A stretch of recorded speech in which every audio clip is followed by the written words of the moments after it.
I enjoyed this show on the whole. First thing they had was an amazing hype video for the championship tournament. Burned out cities, eyeless faces watching giant TV screens. I didn't understand any of this. It was all terrifying visions of a distant future of a world ruled by TNA, apparently. It's a nightmare scenario. It referred to the tournament as the Heavyweight Apocalypse. This was very creative. No one can deny that. Kurt Angle came out for a promo. He called the tournament part of his quest to get into the Hall of Fame, which sounds funny because they offered him a spot in the Hall of Fame and he turned it down. He called out Magnus, and they talked about Magnus's knee injury last week, and they asked if Magnus had heart, and Magnus said, "Sure, I have heart," and Rude came out and said, "You have heart, but do you have killer instinct?" And it went on much longer than this, and the dialogue was really awful, and I just sat back, and this is not exclusive to TNA. Lord knows there's tons of bad dialogue in Raw and SmackDown, too, but it's just one of those things where I sat back and thought, is there anyone who actually talks like these people are talking right now? Is there anything believable or realistic about this in any way? So it led to Jeff Hardy and Bobby Roode having a tables match. Jeff Hardy's goal in this tables match was, I believe, to die. He nearly succeeded several times. Got drop kicked really hard when he tried to put the table in the ring. Got clotheslined onto his head. And they both went through a table on the floor at the same time. And when both guys go through the table, it basically means neither one of them gets to have their fall broken. So I bet that sucked. And then he took several more hard bumps. And finally, after all this, he kicked Roode off the apron, and Roode went through a table on the floor, and so Jeff won. Aside from Jeff's severe beating, it was every tables match you ever saw. Going back to the promo, I've mentioned this a few times now. I don't know what's going on. I don't know what it is about the respective products. But you get these Impact fans sitting there for any length of time, and there's a lot of dead air. There was tons of dead air on the show. I mean, my God, Magnus out there with Kurt Angle. Magnus is about to be the next TNA World Heavyweight Champion. And he's going back and forth, and the fans are just like silent. And again, I watch NXT, same state. They're all in the building for, like five tapings in a row, 5 shows in a row get taped. Long tapings. And man, babyfaces come out, those people go nuts. Heels come out, those people go nuts. They're into everything. They're so into it. And it's not crowd sweetening. These fans are into it. You can see people jumping up and down and stuff on NXT. But man, Impact, they haven't even been in the Impact Zone forever. They're coming back to the Impact Zone. Yeah. They haven't even been there for a while. But there's just something about it. There's something about the characters, or I don't know. But there are always going to be moments. It's not like it's dead air the whole time. They got into Jeff Hardy when he came out, and there were obviously spots on the show. They booed a lot when Ethan EC3 was doing his thing with the Hebners. But overall, there's a lot of stuff these people don't care one bit about, and that's kind of disconcerting, But yeah, they nearly killed themselves in this match. Yeah. EC3 said he was challenging a first ballot Hall of Famer tonight. I don't think Earl Hebner's in the Observer Hall of Fame. Or any other Hall of Fame. Or the WWE Hall of Fame. Or the TNA Hall of Fame. No. They had about 500 little short videos from their TNA 365 dealie. Dixie had one from her home showing an email she had gotten from AJ Styles' agent saying that the World Championship will be shipped back to TNA and they would get it on this episode. Earl Hebner is in 0 Halls of Fame. EC3 came out. He said his opponent tonight had been in the ring with Andre the Giant, Hulk Hogan, and Bret Hart. And this man, his hand-picked opponent, was Earl Hebner. Earl said, "I'm not a wrestler, I'm just a ref." Ethan said, "That's okay, I've got another ref." And Rockstar Spud appeared, dragging Bryan Hebner down to the ring. And this is one of the moments where the crowd was dead for everything. They booed sporadically, but... So Ethan said, "Earl's going to lie down, I'm going to cover him, and then Bryan, you will count 3. Seems like It seems like a reasonable plan of action. And I have no idea why Earl would resist this or be upset. But Earl didn't want to go down, even though he has counted men down thousands and thousands and thousands of times. So Ethan cut a scathing promo on him, said, "You go to the ground or I will put you in the ground forever." And Earl laid down, and Ethan put a finger in his chest, and Bryan Hebner counted the pinfall, and Bryan was like near the verge of tears. Like every time he slapped him out, it was like his dad was being punched in the face. And so Ethan won, and he ordered Bryan to raise his hand. And this is not much of a segment on paper, but I thought Ethan Carter was great here. An outstanding prick. It was a good heel. Yeah. The one thing I didn't like about it is I just didn't understand why Earl didn't lay down. What did Earl have to lose? You're getting off easy, dude. The guy doesn't even want to beat you up. No. He doesn't want to punch you. He doesn't want to hurt you in any way. All he wants you to do is lay down, and he's going to pin you. Lay down on this nice, soft, padded surface. Why do you give a shit? Why does your son give a shit? Why would anyone give a shit? If I were Earl Hebner, I'd be like, all right, let's go. Great. Good work. You pinned me. Let's move on now. Senior citizen non-wrestler. Yeah. Well, I think I'd be pissed off if Ethan Carter wanted to pin my dad. I'd be like, all right, lay down. Let's keep this easy. Don't put too much weight on him. 1, 2, 3. All right, let's move on. Yeah. Everyone's fine. No, this was a big, a great insult. I can only, well, I can't understand why. But yeah, he did get some heat. He had bad influence backstage, laughing about humiliating Joe Park and saying they had photos from their last road trip. And that actually was explained by the end of the show. Samuel Shaw and Christy Hemme had a date. And for no particular reason, there were cameras there. So they got the bill, and then Christy went to the bathroom, and then when the waiter came back, Shaw put his hands all over him and said, "I caught you staring at my girl. You keep your hands off or I'll lay you out." I thought we were past the age of the jealous, possessive boyfriend gimmick, but apparently not. Nope. Dixie, apparently, on her own show, decided to air an AJ Dixie recap video going over the entire angle. And then her assistant came up and said, "We have a package for you." And she thought it was her belt, but instead it was flowers from a fan, and she was upset. Doesn't seem what a ridiculous concept that is. I was going to say, it was very clever. Who dialed 1-800-Flowers and said, "Yes, please take this to D. Carter at the Impact Zone"? They booked an angle where Dixie, the heel owner, is still so beloved that random fans send her flowers. Yes. Because she's so hot. Yes. And such a, you know. I did not realize how ridiculous this is until right now. Yeah. I think it's awesome. Bobby Roode cut a promo saying it was unfair. He was a wrestler who had been eliminated from a wrestling tournament because he had slipped and fallen through a table. And he has a point. That is a dumb way to be eliminated from a wrestling tournament. I did laugh my ass off that the heel is right. Yeah. He was treated unfairly. Why the hell in a wrestling tournament for the wrestling championship is every match a goofy stip match based on the owner spinning a damn wheel? I don't know. He made a great point. I don't know. Dixie announced they were doing Feast or Fired again. God damn it. This was one of the worst gimmicks of all time. If you're not familiar, it's like a battle royal. There's 4 briefcases the guys are fighting for. They don't know what's in the briefcase, but one is a world title match, one is a tag team title match, one has an X Division title match, and one has a pink slip and you get fired. And it begs the question, why would you ever even grab a briefcase? Well, because I don't know why. You're going to end up with one, because once you get a briefcase, then you're done.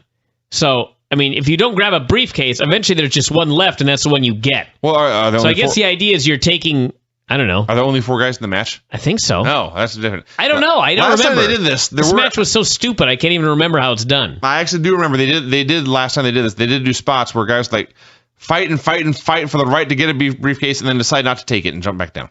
I just... Is the storyline that Dixie is like a complete numbskull? Apparently. That she's completely incompetent? Actually, is that the storyline? That's what AJ said, yes. Because if that's the storyline, I think that's a bad storyline. Yeah. She's in charge of the company, and she's an idiot? Yes. What? I don't get it. I don't understand where it makes the positive in this. Why would you want to risk losing a valuable employee in a match like this? And if they're not valuable, just fire them anyway. What if you're like, really? You don't care any person in this match. It's like, let's say that I didn't like Alan Farrell. And so I decide I'm going to do a Feast or Fired with all of the radio hosts on this site. And one of them is going to get the briefcase. Maybe it'll be Alan. But there's no guarantee. Dave could get the briefcase. That would be bad. You could get the briefcase. Yeah. I could get the briefcase. Anybody could get it. So why would you put anybody in this match?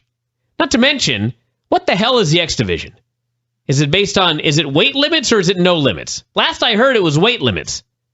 But who's in this match? Is everybody in this match below the cruiserweight? Perhaps Hernandez will get an X Division shot. Yeah, what if Hernandez is in the match and he gets that X Division shot?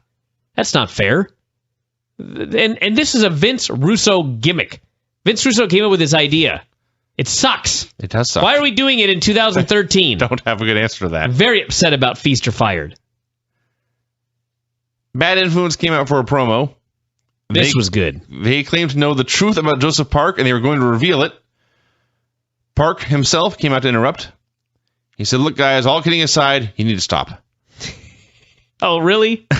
The funny thing about this is go on. He said, maybe I was never meant to be more than an attorney. And they laughed and said, we have some evidence about that, and held up an envelope. And Park grabbed the envelope and tore it up. And they laughed more and said, dummy, we made copies of all that. So here's the video. And the video was Kazarian and Daniels flying themselves to Chicago. First class, they noted. Because they are, in fact, big stars. They went via Joseph Park's business card to the offices of Park in Chicago. And when they arrived, was that the room that's supposed to be Joe Park's office was cleaned out and empty. And the office next to it was also cleaned out and empty. And they went to the lady at the desk and she said, well, that used to be a doctor's office, but he moved out. Now they're even more confused. So she looked it up, and this lady determined that Parks, as she called them, had closed 13 years ago with no forwarding address. Yeah. Bad Influence was confused, and they left. So back in the ring, Daniels demanded to know what Park had been doing for 13 years, because clearly he had not been dieting or working out. Joe, beside himself, said, listen, as human beings, please leave me alone. He should have just said, you wouldn't like me when I'm angry.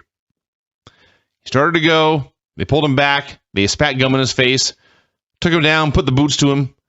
Then Eric Young ran out, chased them away. He gave them a warning. Keep knocking on the devil's door, and the devil's going to answer. He challenged them to a tag match next week, them against himself and Park. They accepted and were happy. Joe Park was very confused and bewildered. That was that. This is great. I did really like this. However, maybe there will be a twist of some sort, and it will make sense in the end. But aside from the bullying of Joe Park and the references to him being fat, because I do not approve of people making fun of other people's weight. No. But aside from that, I mean, Joe Park is a liar. He's been lying. Yeah. You know? Yes. These heels, they were sick of this facade, and so they went out of their way to do an investigation on the level. You know, they bought their own plane tickets. They flew out. First class. Yeah. And they did an investigation, and they found out, in fact, that this guy is a liar. Mm-hmm. So, yeah. I mean, there were actually some people that booed. I'm not even sure if they were booing Joe Park or if they were booing that Joe Park had been, if the heels had blown his cover. I'm not sure what they were booing about. But when the audience heard that Park, or Parks and Parks had been shut down for 13 years, they booed. Mm-hmm. So I guess we'll see where this goes. But I did think that, even though he is a liar, he did come off. Joe Park did a fabulous job playing a sympathetic character that just wanted this all to go away. I thought he was very good. Now, the one thing, I don't know if I mentioned this a couple of weeks ago, but they did the deal where they poured blood on Joe Park. Remember this? They poured paint on him. And he did not snap. I presume it was paint. I mean, I don't think they went to a blood bank and got a bucket full of blood to pour on the guy. You can do that. I don't think that's... You can go to a butcher, but... So what baffled me was the announcers just couldn't figure this out. Why isn't he snapping? Hello? He snaps when he sees his own blood. Yeah. It's not when red paint gets thrown on him. Hopefully that is explained as well. It actually made sense for him not to freak out when paint was put on him. But the announcers were just completely baffled why he didn't snap when paint was put on him. So anyway, I did like this segment. Sting met with Magnus. This was great. Gave him a pep talk and wished him luck. Actually, no, the segment later was great. Well, this is great in its own way, because if you wrote down what they said, it was a very simple, it was just like I say, it was a pep talk and a congratulatory thing and a guy wishing his former partner luck. But their delivery, there was so much just subtle hints of mistrust that were fantastic. But at the end of the day, Sting walked out and went about his business. Yes. Rockstar Spud, who, by the way, did I mention him earlier?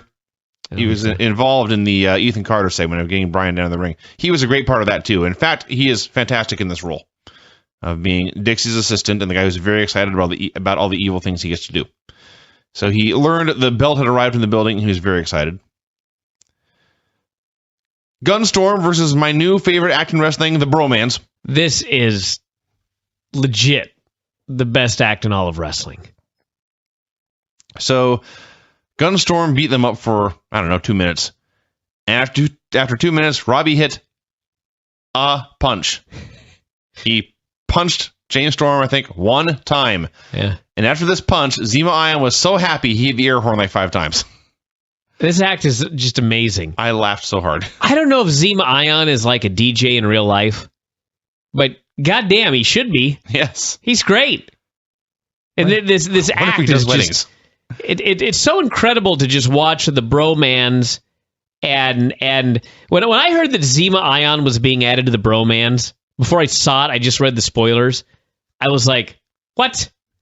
Zema Ion is one of the Bromans. The hairspray dude, yes. And you found a way to screw this up. That's amazing.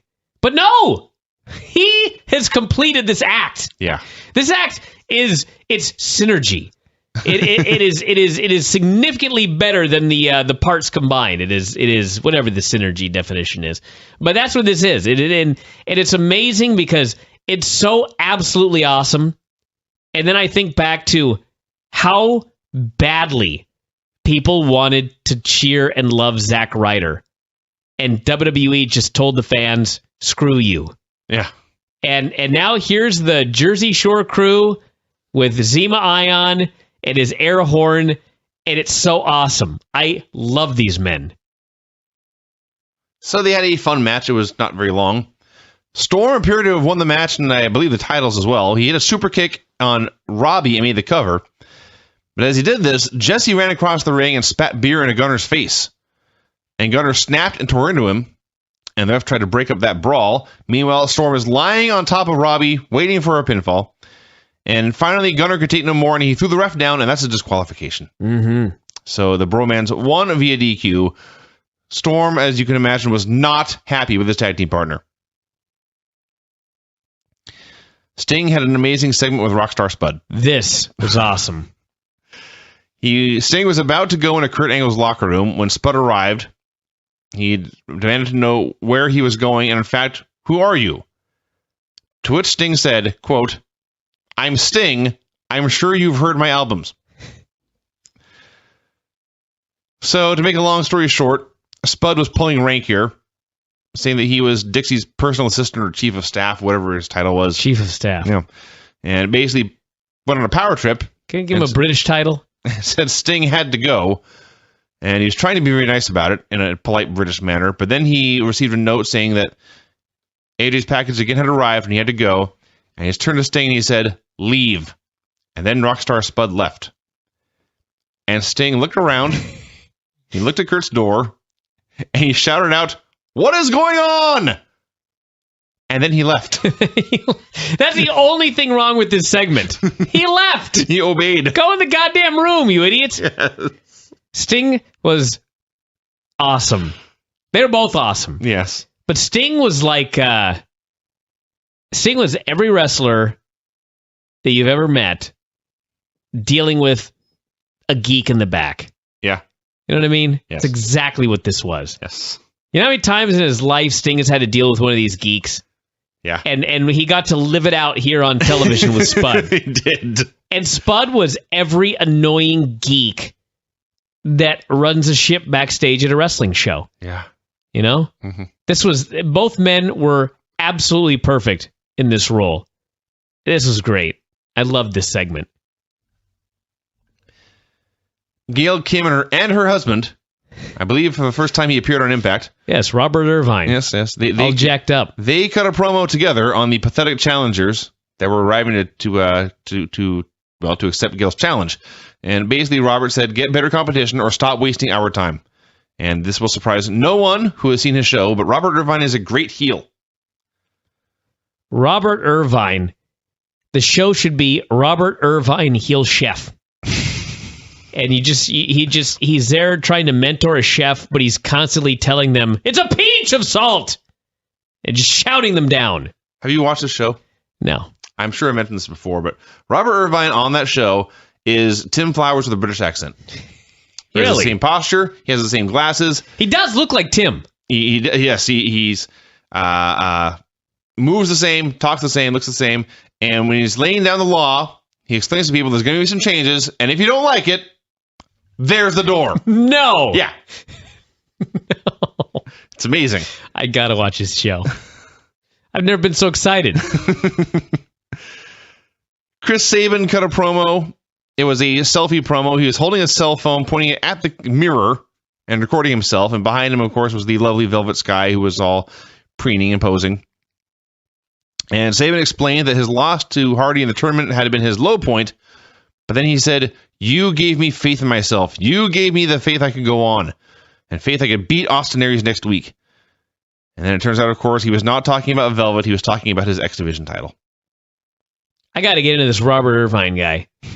I knew about Dinner Impossible and Restaurant Impossible, but I was unaware of Worst Cooks in America. I have not seen that one. Worst Cooks in America. This sounds amazing. Where is he right now? The next Iron Chef. On November 3rd. Oh, just started. No wonder he was on. Aha. A new Food Network series called Restaurant Express. In this series, Irvine will challenge 9 chefs to a series of tests for a chance to open a restaurant in a Las Vegas spa and casino. They should have called it Robert Irvine Heel Chef. That's way better than Restaurant Express. So then the lovely Gail Kim had a squash match against Laura Dennis, who is from Toronto, apparently. She is not particularly good at wrestling, as was very evident during her comeback. Cute, but... And by the way, why in TNA squash matches does the person being squashed get offense? Well, at least in the case of Ethan Carter, the idea is supposed to be that he's really not very good. Right. But in the case of Gail Kim, I don't have an explanation for you. So Gail cut off the offense of Laura Dennis, and it beat her with Eat Defeat. And she and Lady Tapa went to beat her up more, and then ODB ran out and cleared the ring. She tried to clothesline Tapa over the top rope to the floor, and on a pass-fail grading method, this was a pass. Because she did, in fact, go over and land on her feet. She got a D. Yeah. I wouldn't give her an F, but I wouldn't call it average. No. It was a D. It was bad. Needs improvement. You know, I gotta say, I don't know what I gotta say. I forgot. Gail Kim. Oh, Eat Defeat. That's a great name for that move. It's a perfect name. Eat Defeat. Eat the feet. It's perfect. You just figured this out? No, I'm just pointing it out because they're not going to give Xavier Woods eat defeat. Right. But Lost in the Woods? Really? That's worse. Best in the Woods? Well, either way. Both bad. Eat defeat is great. Main event was Magnus versus Kurt Angle in the other semifinal. This was, for no good reason, a Falls Count Anywhere match. And because they couldn't do near falls, they started teasing countouts and knockouts like 2 minutes in. So getting standing 10 counts after 120 seconds of action. This match was very, very, very slow. So Kurt hit a bunch of German suplexes. He teased one off the apron. By the way, Kurt Angle in this match, a very distressing shade of purplish red. He's very red. That's not good. No, it's not. This is not good. I did like when they said the action was heating up, right at the moment where the action slowed to a crawl. As they're both just laying there. I did like that. I laughed. So Magnus hit a Cactus Jack elbow off the apron. Crowd was trying so hard to get themselves excited about this. Kurt missed a moonsault in which he basically jumped very, very high straight up into the air. Very nearly came down and hit the ropes. Not good. No.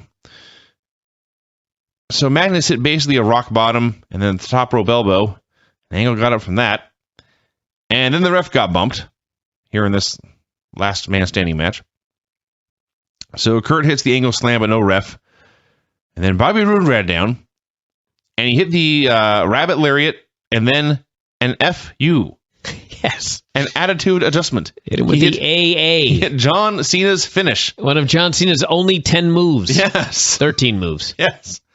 Then he ran away, and the ref came to and started counting. Now let's review. Angle took an AA. Magnus took an Angle slam. Mm-hmm. And then had another 20 seconds or so to rest. So the ref is counting them both down. And just as he gets to 10, Magnus gets to his feet very briefly. The match is over, and then Magnus collapses. This finish was kind of silly. So it is, after weeks and weeks of build to Roode Angle, we're getting Hardy and Magnus in the finals. Yeah. TNA, everybody. So Roode attacked Angle more. Hardy ran out to make the save, and then Hardy and Magnus had a stare down. Backstage, Dixie and Spud. By the way, for those keeping track in the tournament, the finals involve a guy who won because his opponent fell through a table, and a guy who won because his guy couldn't get up. It's not... You know what? This is better than most TNA tournaments. That is true. If you back up the history of the company, it's much better. Much better. Greater than 50% for sure. With that said... A guy fell through a table. That is faint praise. And a guy couldn't get to his feet after an FU. Yeah. So Dixie and Spud were very happy about this turn of events. They were pleased with the Hardy Magnus finals. And then they had the box there that was supposed to contain their world title. And when they opened it, it was a toy version of the belt. And Dixie was distraught, and she left the belt in Rockstar Spud's hands. And the funny thing was, in his hands, it fit. He's very, very small. So right after that, what should be theoretically the end of Impact, we got the Friends of AJ commercial. This was great. It was AJ talking to the camera, cutting a promo, gloating about how Dixie did not have her belt after all. The world title, he said, is still with the world champion. And if you want it, you're going to have to come to Gainesville and go through me and my friends to get it. And that was the end. That was a good finish to a fun show. I did like this Friends of AJ. I wish they had something better than just Friends of AJ. I don't know what it could be. Maybe, I don't know how you could do it. Maybe if AJ had a sponsor or something like that had been on his, Jack's Hot Links or something like that he'd had on his gear for a while, and then they were sponsoring them. I don't know. This doesn't really matter. Friends of AJ is just, it's too vague.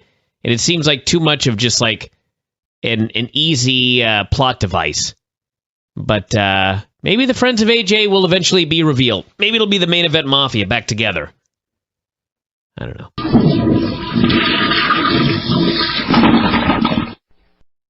The highlight of the show. You want to know why? Because there was no bromance. There were no bromance in the show. Is that why Lance hates me, by the way? I like the bromance. No, does he hate you now? I thought he hated me. He doesn't like the bromance. Yeah. So he hated our review. Well, because we like the bromance. Sure. Because they're great, and they were not on the show. Best part of the show was actually Rockstar Spud driving around Gainesville, Georgia, in search of AJ Styles and his championship belt. Borash was in the ring. We just saw Spud driving around with a map and explaining why he was there. He was going to Gainesville. Yeah. Borash was in the ring with the briefcases for Feast or Fired, the worst and stupidest gimmick match of all time. Then he was about to spin the Wheel of Dixie to determine the stiffs for the championship final when an enraged Kurt Angle hit the ring, threw Borash out, threw all the furniture around. He called out Bobby Roode. I should point out that the heat for the match between Roode and Angle, who are not in the tournament anymore, it's a much hotter match than Magnus and Hardy, which is in fact the finals. Yeah. TNA, everybody. So Angle wanted to fight right now, and Roode said no, and Angle said I can beat you twice in one night. And then they had a brawl, and I looked up, and Angle was on his back grabbing his nuts, and Al Snow and all the other agents were there. And Roode challenged him to a best of 3 falls match at Final Resolution. We had a video recap of Bad Influence messing with Joseph Park. We saw Park and Eric Young preparing for their match. Park was concerned. Young was confident and said he had a plan. And in hindsight, this plan is hilarious. Hell of a plan. So we had the match. Bad Influence versus Park and Eric Young. Taz went on the record as saying Feast or Fired was stupid. Wasn't his exact words, but he said he didn't like it. And I am not a fan. I assume he didn't like it because it was stupid. Park was reluctant to tag in. Then when he did, he was not terribly effective. So Bad Influence cut Park off, and they're working him over, and not even so much trying to put him away and finish him, just slapping him and humiliating him. And Park looks like he wants to cry. And finally, Young hits the ring.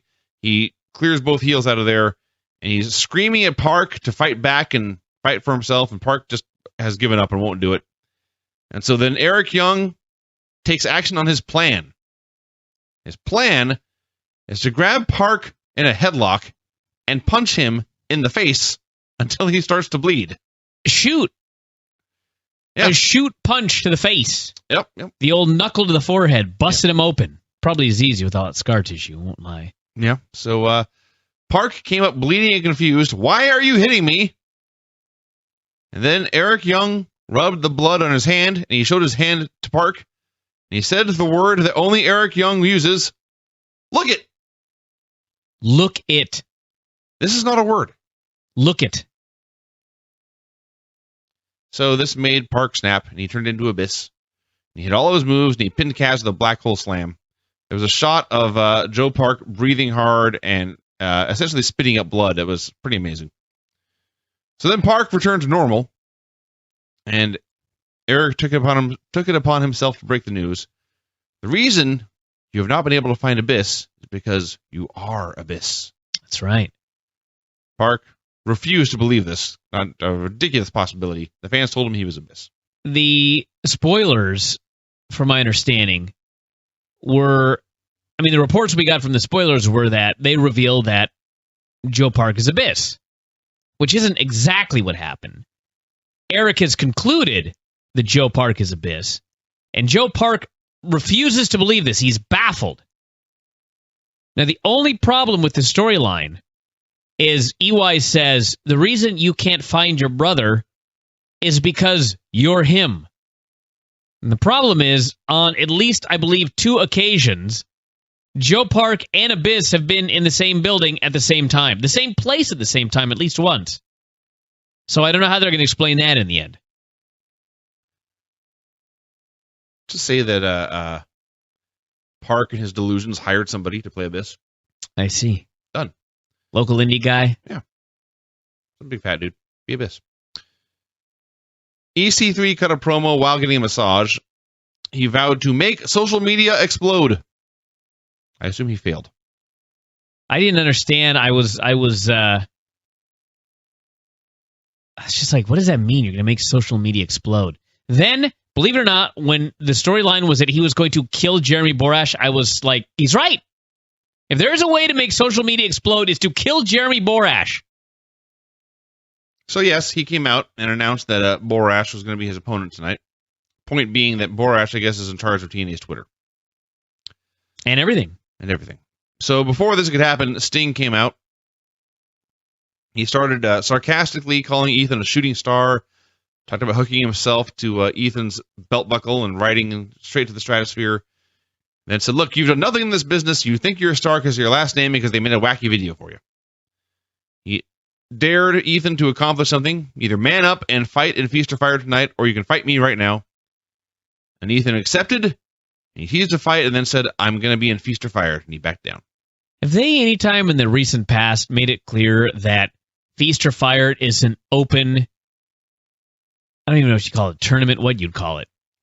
There were many instances on the show of guys throwing their own hat in the ring. Sure. And is it just completely open? Could I be in it if I wanted to? Exactly.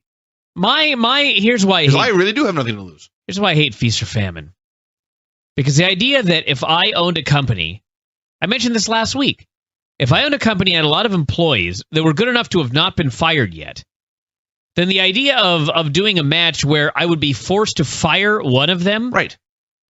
My biggest star could go in there, yeah, and I'd be forced to fire him. So it's stupid. What if Magnus had thrown himself into Feast or Fire and then gotten fired and ruined the tournament final? Exactly. We wouldn't want that. And at the same time, if you've got a bunch of employees and, frankly, you don't mind firing one of them, why do you want one of these geeks getting a title shot? Yeah. None of this makes a goddamn lick of sense. Unless you just don't care what happens to your company. Now, I could understand if it were something like, we've got these rankings. If you're in the top 10, you're allowed to enter this tournament if you like. And there are 3 title shots on the line, and there's one briefcase that contains a punishment of some sort. But it shouldn't be that you are fired. No. Maybe it's you must leave town for 30 days without pay. Sure. Put something on the line. Wrestle so it's a gamble. If anybody believed anything in wrestling, they could be like, there is no bad briefcase, but you have to put in $50,000 to get into the tournament in the first place. So if you get something, good for you. If you don't, you're out your money. Something gambling related. But the idea that you're putting your career on the line is just, to me, ridiculous. But I do like the idea that, there is something to the idea of there are briefcases, you get a briefcase, you don't know what's in the briefcase, there's the drama of who gets what. That's all good. But there should be a way to do it where the company doesn't look stupid for allowing the match to happen.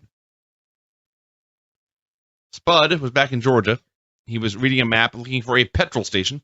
Did we finish that Sting segment, by the way? Yeah. Ethan agreed to be in Feast or Fired. I see. And that made you go on your rant. So he found a gas station, found a guy working there and said, look, I'm looking for AJ Styles. And the gas station, of course, knew who AJ was. So he likes to hang out in a bar about a mile down the road. Gail Kim came out for her open challenge. And then ODB came out and said she was not there to fight Gail. She was there to fight Lady Tapa. And they brawled. ODB got overwhelmed because there was two heels. And then Madison Rayne came back just all in black with red hair. And she evened the odds, and they sent the heels packing. Spud arrived at an American pub, as he called it. He approached the bartender, who cannot possibly have left the house thinking she was going to be on national TV that day. He asked this bartender if she knew where to find Alan Jones. He ordered a drink called a Ladyboy Chaser. It's the greatest name for a drink I've ever heard. Especially in this scenario. You're going to have a Ladyboy Chaser at the Christmas show. I'm not sure what it is, but I have this show on tape, and he gave the recipe. Spud explained it. All right, Ladyboy Chaser. If you put it together, I will consume the Ladyboy Chaser. So she put like a lemon in a beer and handed it to him. Spud, by the way, I think I mentioned this last week. Spud's really good. He is an awesome, diminutive English lackey. Yes, I was going to say lackey. Perfect. He's pretentious. It's perfect. Outraged by everything. So they went to commercial and they came 1,000 times better than I know everybody. Not everybody. We have a fair number of the people on our board who just love Brad Maddox. This guy does it right. Spud's better. Way better. Yeah. So Spud interrupted the band that was performing in the bar. He asked if anyone knew Alan Jones or AJ Styles. I'm just over the whole real name thing. It's just stupid, but whatever. So the redneck said, "We don't know where you are, but you're the microphone. Now you must sing a song." Wait a second. Alan Jones, I have no problem with that because that's what the AJ in AJ Styles stands for. It's not like he's got one name on television, but then a real name that people reference. You know? Why should he just be AJ Styles? Just call him by his name. Well, you never know. He may not walk around town being called AJ. He didn't walk around town in a velour suit. I don't think. So, Spud's at the mic, and they all saying he had to sing a song now, and he very sheepishly said, no, I can't do that. Come on now. And then said, well, I am a rock star. And he did a horrible rendition of God Save the Queen. I don't think these are the real lyrics that he was singing. God Save the Queen.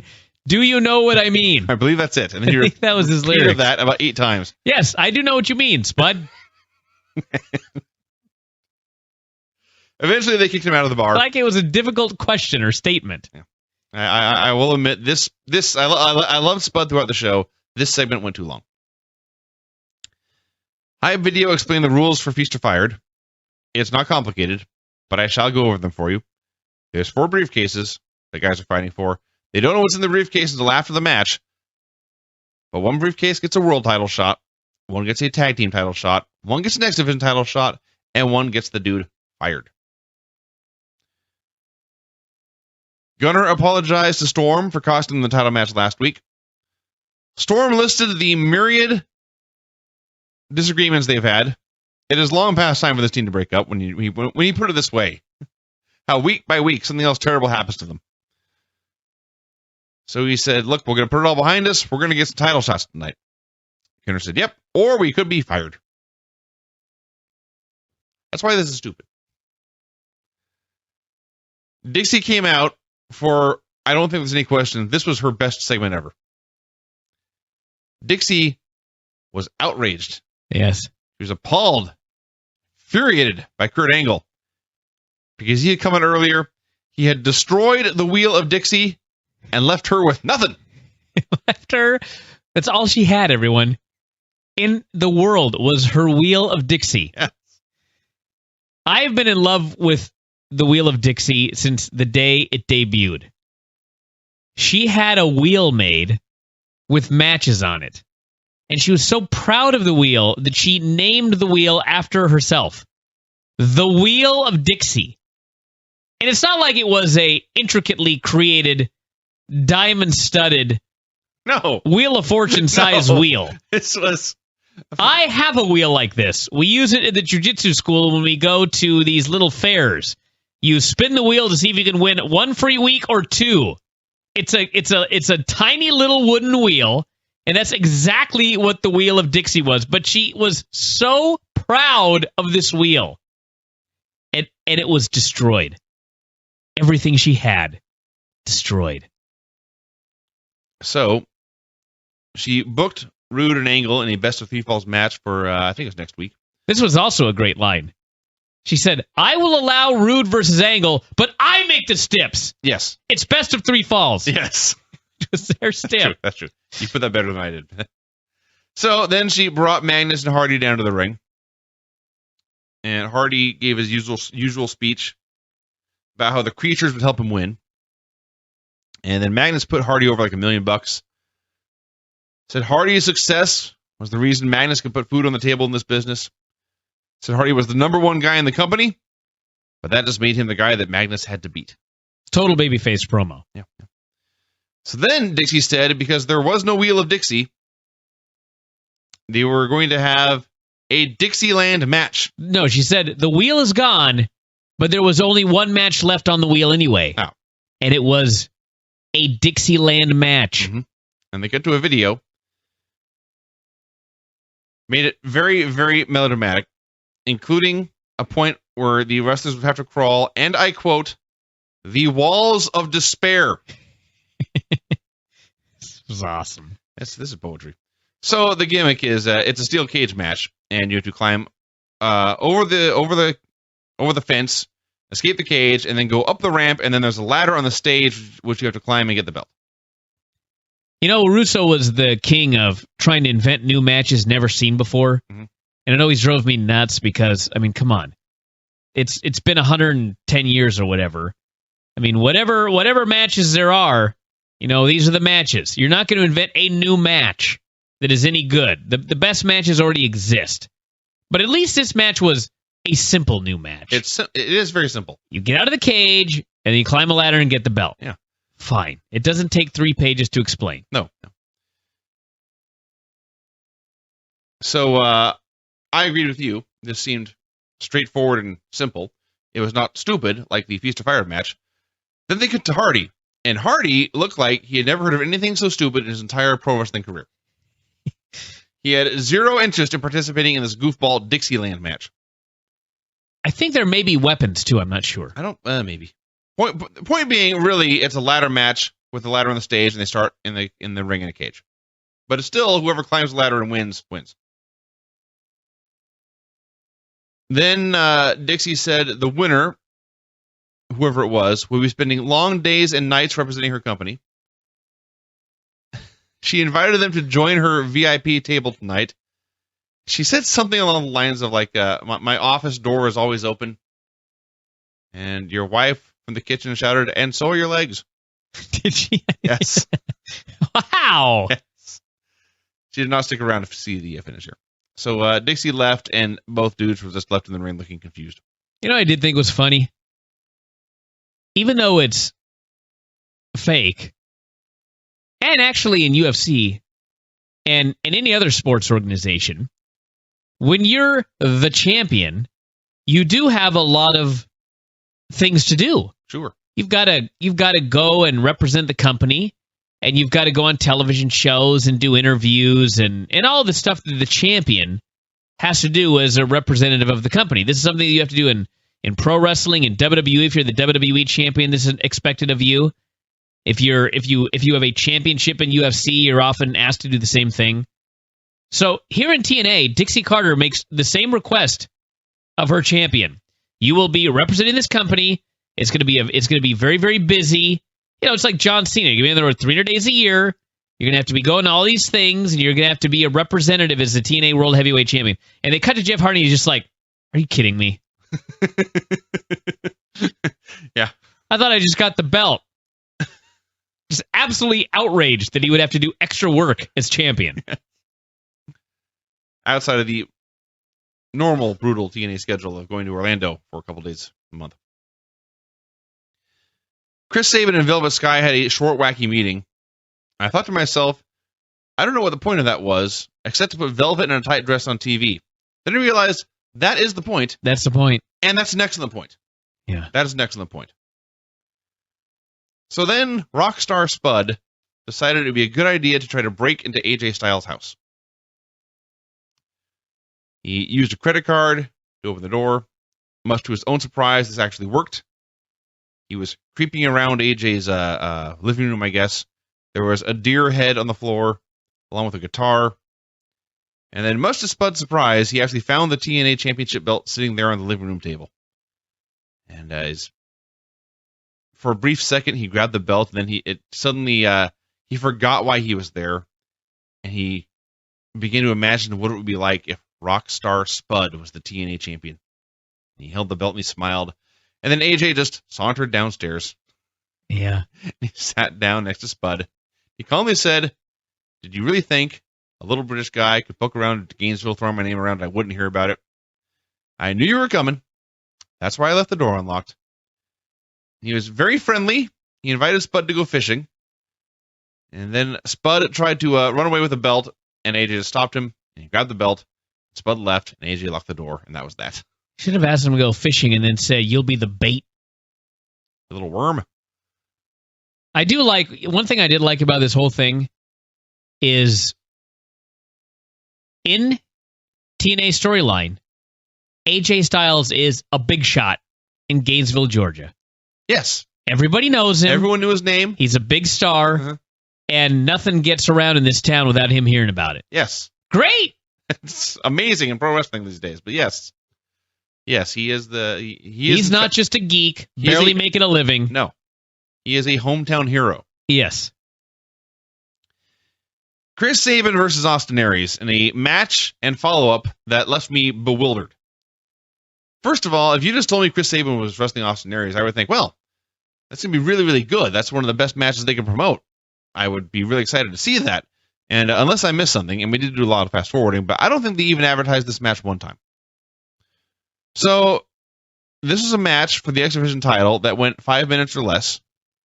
It had no near falls, had no real drama, no real tension, no real swings of momentum, just two guys doing moves. And Sabin dragged Velvet onto the apron. He tried to win with a roll-up. Aries kicked him off. Sabin nearly bonked into Velvet, threw on the brakes.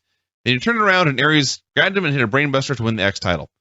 This was the least dramatic championship match I think I've ever seen. It was quick, and the best part about it was, in fact, Velvet. Velvet in her blue dress, yes. So, then it got worse. After commercial, Sabin and Velvet are backstage, and Sabin he's not infuriated, he's not outraged, he's not in despair, he's not climbing the walls of despair, he's annoyed. He's annoyed like he ordered a pepperoni pizza and they brought him a sausage pizza. That's how he's reacting to losing a championship. Yeah.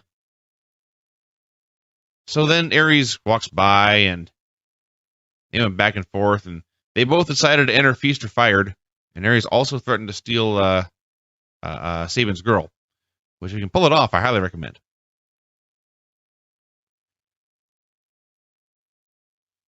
Mr. Anderson came out to do his entrance. This was a stupid show.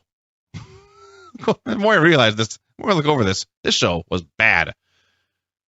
Anderson came out to do his normal entrance, and as he's speaking, Bully Ray slowly, calmly walks up behind him and lays him out. No one does anything. No one warns Anderson. No one saves him. They just let this all happen. Actually, wasn't Anderson like the first guy out? The cameraman was there. Well, what the hell's a cameraman going to do? They never help anybody. Yes. It was just funny. I thought. So then Anderson Ray grabs the mic. First he hits a pile driver on the stage. Then he grabs the mic. And then scary music starts to play. This infuriated me. And then Bully Ray cuts a promo. Remember when WWE used to do this? Yeah. It was stupid then, and it's stupid now. This is stupider. Because that's... No. It's equally stupid, no matter where it's at. It's not the where, it's the who. The scary music in WWE was for Kane. Kane's a monster. His gimmick is that he's a monster. So if he wants to speak with scary music and red lights, all right. At least he's supposed to be not human. Bully Ray, his gimmick is that he's a fat guy from Hell's Kitchen. Why are they playing scary music for him? So I think it was just supposed to be dramatic. Cuts a promo straight out of the Book of Revelations. He's talking about destroyed cities and blood-stained streets, and he who is fear.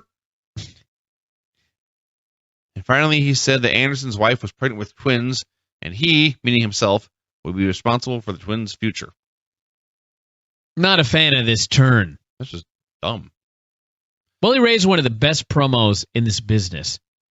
And now he's a poet. He's a preacher. I don't know what he is. A prophet. So, speaking of stupid, it was time for Feast or Fired. All right, we went over the steps earlier. 4 briefcases, 3 good news, 1 bad news. And we talked about how no one with a brain would actually want to be in this match. The risk far, far, far outweighs the reward. So there's a bunch of guys out there, maybe a dozen or so. Most of them, well, a lot of them we already talked about. Aries is there. Sabin's there. Samoa Joe is out there. Chavo and Hernandez and Gunstorm are both out there. Also, Curryman. The bell rings, and Curryman looks around and says, if I grab a briefcase, it might result in me getting fired. Didn't Curryman get fired in this very match a few years ago? He might have. I'm positive he did. He might have. So what the hell is he doing back? He did, and they showed him. Yeah. There was video footage of this. So Curryman has in fact learned his lesson. Because Curryman walked the fuck out. You know what's the most infuriating about that? Is by putting Curryman in this match, you killed the stipulation. You put a man who had been fired in the feast or fired match. Yes. Well, there's that too. There is the fact that they killed the stipulation. No, being that's fired. the biggest issue. I disagree. I think the biggest issue is that Curryman, and think about Curryman.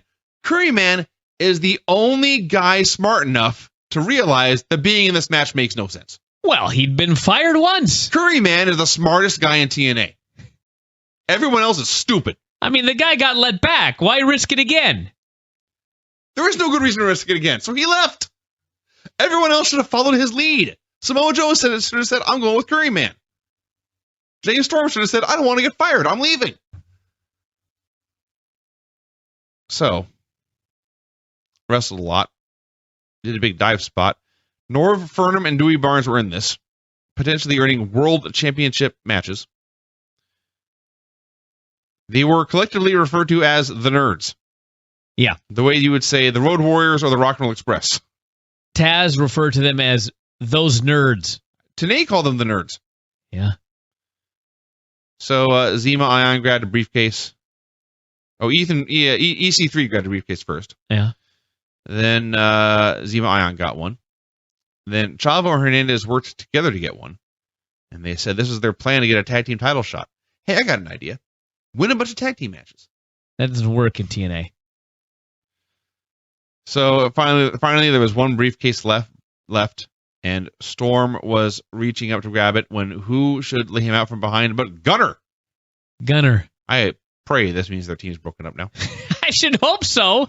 He crotched him on the top rope and cost him a briefcase. Hit him in the dick, yes. So Gunner got a briefcase. And this was your faith you have in this company, Vinny. This might not be a heel turn. You never know. This might be explained away as a simple misunderstanding. I'm sorry I split your legs and caused your balls to be crushed on a turnbuckle and then stole a briefcase out from underneath you. He's going to say it's every man for himself. I swear. So this was your average battle royal, only it didn't even have a climactic finish because really no one knows which of these briefcases was the bad news here anyway. Hey, at least the briefcases were won on free television, and they'll be open on free television, as opposed to in the old days when you had to pay $34.95, but then they got the briefcases, and you had to go to free TV to find out who got what. That's right. They did do that. Yeah, they did. Yes, they did. So then the show ended, and Jeff Hardy arrived for a secret meeting with Dixie, and she closed the blinds, and she ordered him some wine, and that's how it ended. Wine? Wine. Shouldn't be drinking wine. Come on now. There's a great train wreck spot with everyone doing their wacky dives. That was good. That's how EC3 got his briefcase. Every single person did a dive. Yeah. Including the Nerds. And when it was his turn, he ran over and got a briefcase. So at least he's smart. Not as smart as Curry, man. That's true. Oh, well, man. You could argue that he knows he's bulletproof, but anyway. I didn't like Impact. Yeah, you win some, you lose some. This was not as good as last week. And no goddamn bromance. By the way, since we mentioned it a couple of weeks ago, Zima Ion, I've been alerted by several, is in fact a DJ in real life. So there you go. Kind of funny that the wrestlers I refer to in real life for other jobs. Tells you something about Impact right there. Mm-hmm. Not Impact really, but TNA. Impact Wrestling.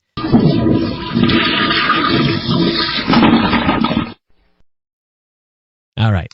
Well, you get started in Impact. I'm going to great heights. Send some emails. We're going to go to some deep depths.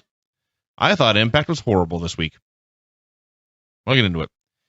Magnus met with Yusuf backstage. Yusuf is a random TNA backstage guy. Magnus said he was looking for Dixie and Spud, When he found out they were not there, he said he was going to go to the ring for a promo. Then he came to the ring for a promo. I have no idea what the backstage segment with Yusuf accomplished. So Magnus is cutting this promo, and my first impression of this was they've been in this new Impact Zone now for, I don't know, I guess a couple of months. But this sounded like there were maybe 24 people in the building. Because when they cheered, it was mic'd well, and the cheer sounded okay. But when they stopped cheering, it was the quietest building. It was eerie as they listened to what Magnus said. So Magnus said for many years he'd been working and living in the United States. And he had learned that in this country, money talks. But he still said he was all about honor and dignity and respect. And he just said each of these words, there was a little old lady sitting over her shoulder who nodded in affirmation. She approved of these morals. So eventually he accused Jeff Hardy of being greedy because Jeff had met with Dixie for drinks. He vowed Jeff would not fool him. At this point, Jeff came out. He was outraged. He insisted that Magnus did not know what he was talking about. So Magnus said, we all know about Jeff's history, and I assume he was talking about many years of drug abuse. But no. Magnus said that by history he meant that he remembered 10, 10, 10. Because I'm sure what every fan in TNA is thinking of is what happened in this company more than 3 years ago. You know, I was fixing to be infuriated. But then they actually explained what happened on 10-10-10. Kind of. When they first mentioned it, I thought, was that the day that Jeff showed up inebriated?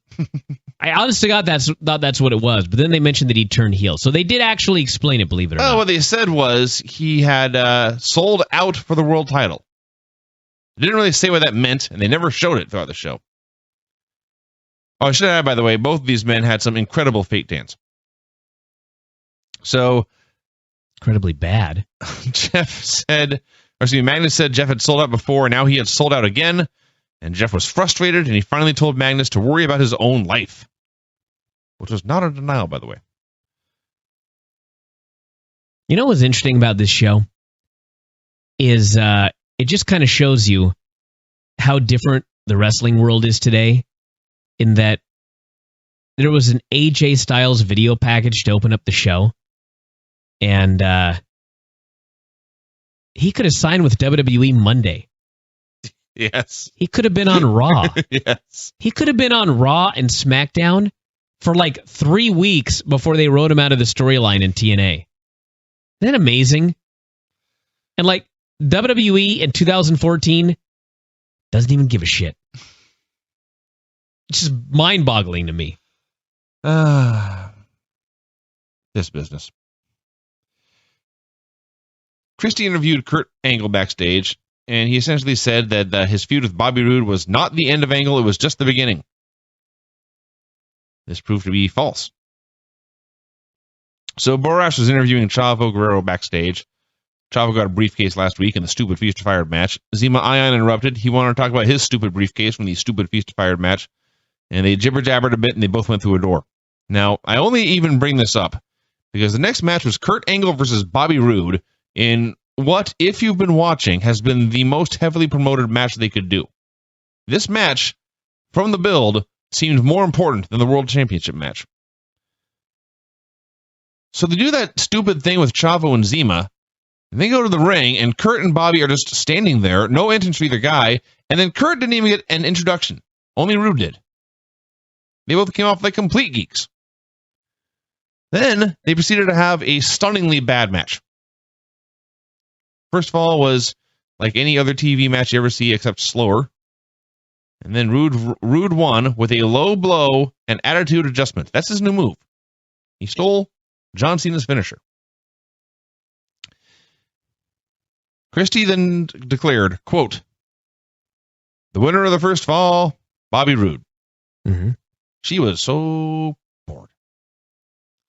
Then they wrestled like a minute, and Kurt won with an angle slam. Yeah. Christie was no more excited for Kurt's win. And then they had the third fall, which was a very, very, very bad version of every Kurt Angle match I've seen since 2002. They did cross faces, they did ankle locks, they did angle slams, they did FUs, and eventually Rude had a roll up and hook the ropes for the win. So, fuck finish at the end. I don't know if this feud is over or not. It was not very good. I do not want to see this match again. And that was it. I don't know if maybe this show went long and they had to cut stuff out, but my God, this was like the most boring Kurt Angle match I've seen in God knows how long. Boring first fall, 1 minute, 2 minute second fall, and then the third fall, the people at least seemed a little more into it, but the building is so small and mic'd so poorly that it still sounds like they're wrestling in an empty warehouse. Yeah. I couldn't even believe this. And by the way, if they had to cut something, they really could have cut that Zima Ion Chavo Guerrero segment. Yeah, you'd think. You would think. Maybe they didn't cut anything. Maybe this was just a shockingly boring match. So last week in Feast or Fired, which is still the stupidest match of all time, the final briefcase was gotten when Gunner backstabbed his own partner, James Storm, and caused him to fall testicles first onto the turnbuckle. Then grabbed the briefcase. And you and I argued, or at least we were not in agreement about whether or not this would be a breakup. Well, they haven't broken up yet. They're still together after Gunner dropped Storm onto his balls. Well, you know. So Gunner insisted that Storm would have done the same thing in that situation. Dropped him on his balls? Yep.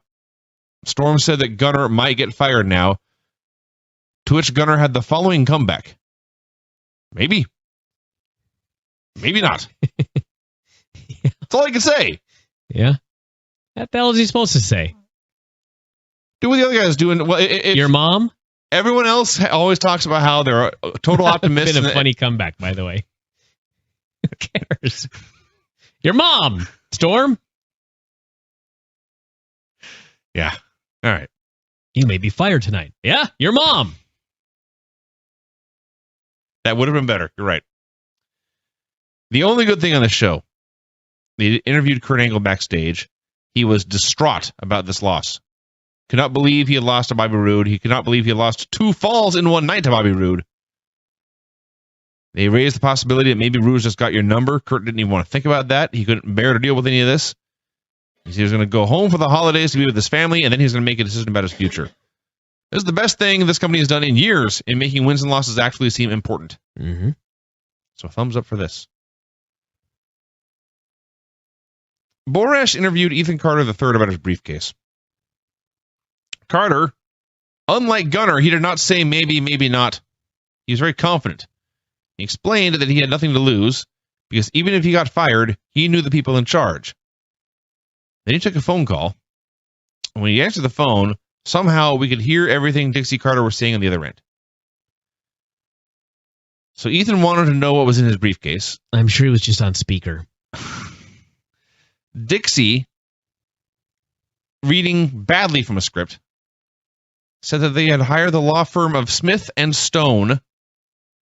Why should I care? Smith and Stone to handle these briefcases. It was their responsibility. She didn't know what was in any of the cases, and more to the point, she couldn't do anything about it if he was fired. She should have hired the law firm of Park and Park. I guess. Because one Park's gone now. Yeah. So, yeah, if Ethan Carter gets fired, her own nephew, she cannot hire him back. Feast or Fired is the stupidest thing ever. Did I mention this? It gets stupider with each passing segment. And it's over. Eric Young called Joe Park down to the ring. Said, "You're Abyss." Park said, "No, I'm not." Young said, "I punched you and you bled and you turned to the monster Abyss." Park said he blacked out when that happened. One fan called him a liar. Young announced Park in a handicap match against Bad Influence next week in a Monsters Ball match. Park was appalled. He absolutely refused to do this. So Eric said, "Open these packages, some presents I got for you." The first present was a steel chair, and the second was a bag of thumbtacks, and the third was a roll of barbed wire. And the barbed wire hit the table, and the Impact Wrestling crowd met this with polite applause. A golf clap for the barbed wire. So Park said none of this affected him. He was still refusing to do the match. And Eric said, "I got one more gift for you. It's under the ring."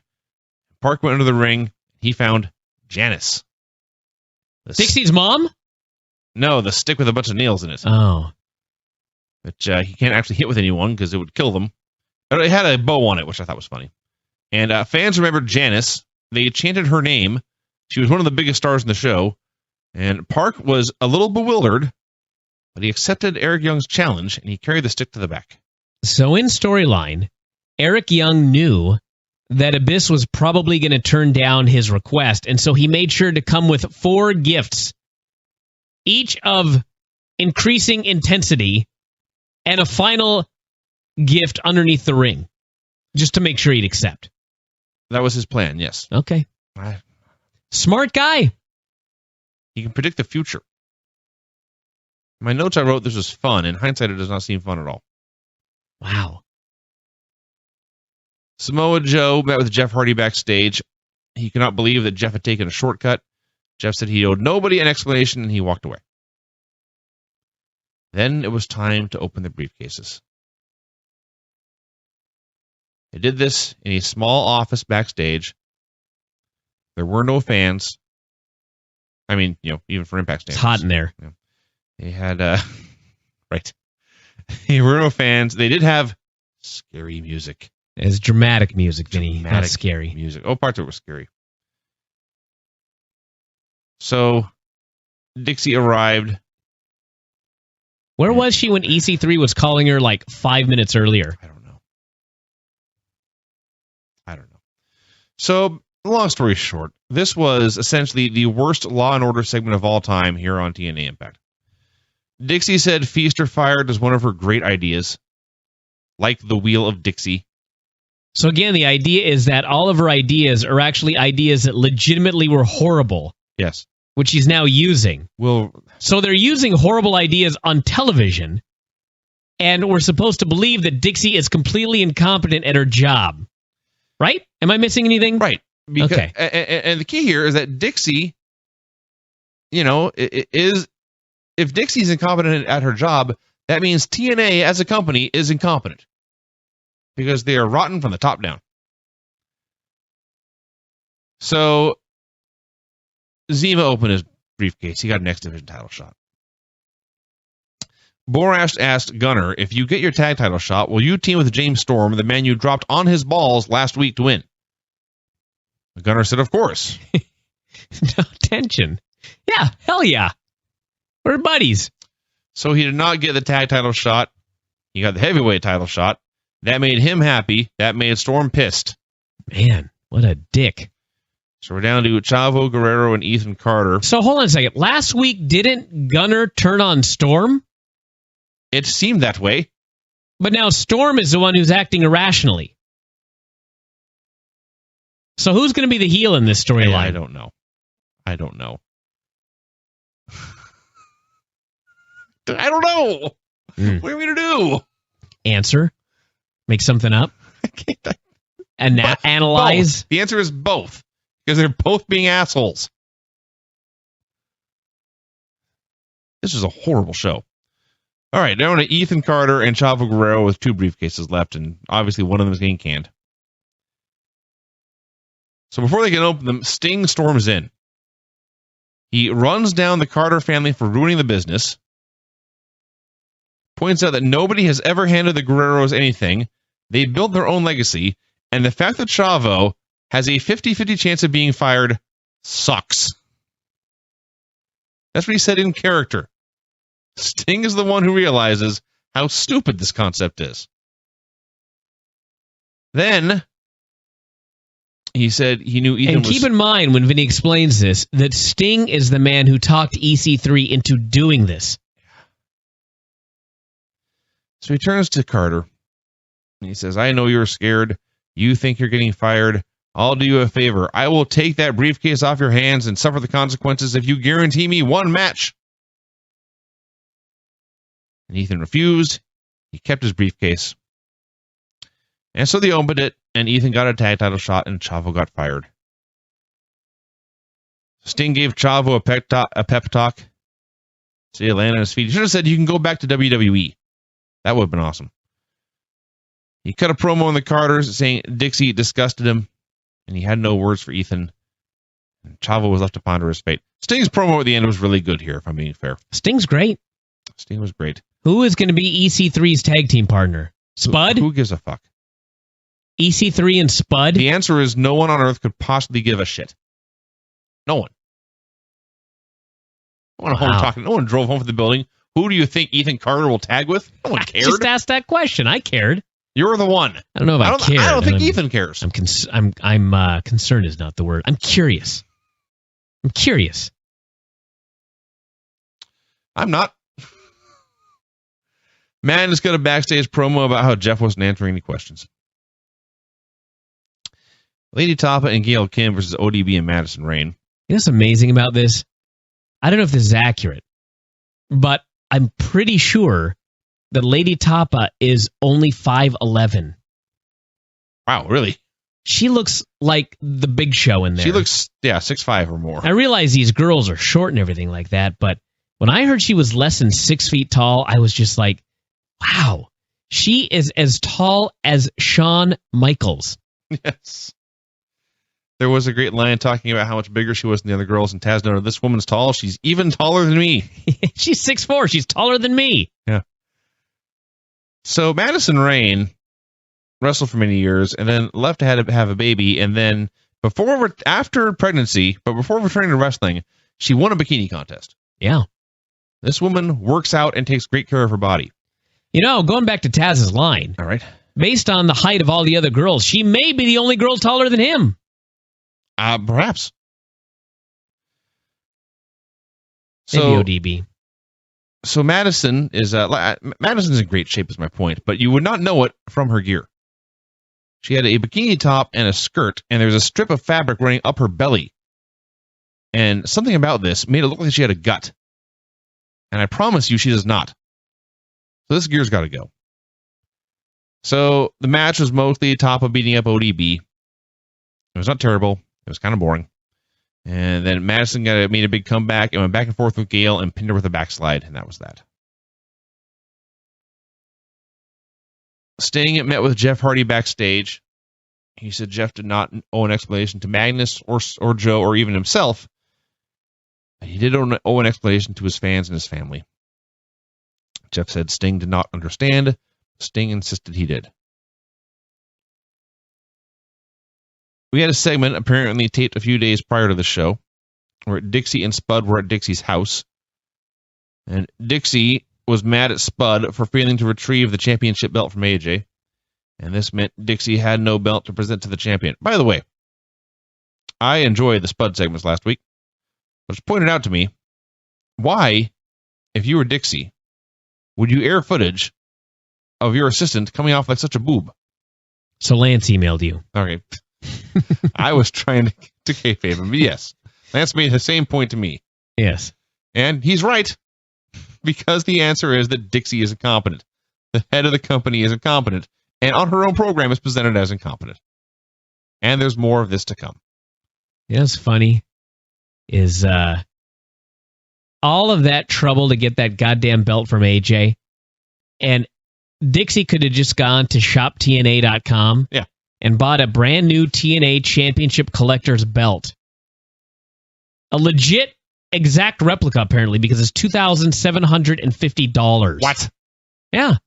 Not making this up. Christ. It is I'll read this right here. This is a real copy of the TNA Impact Wrestling Championship belt. This is not a replica. Wait a second. Isn't a copy a replica?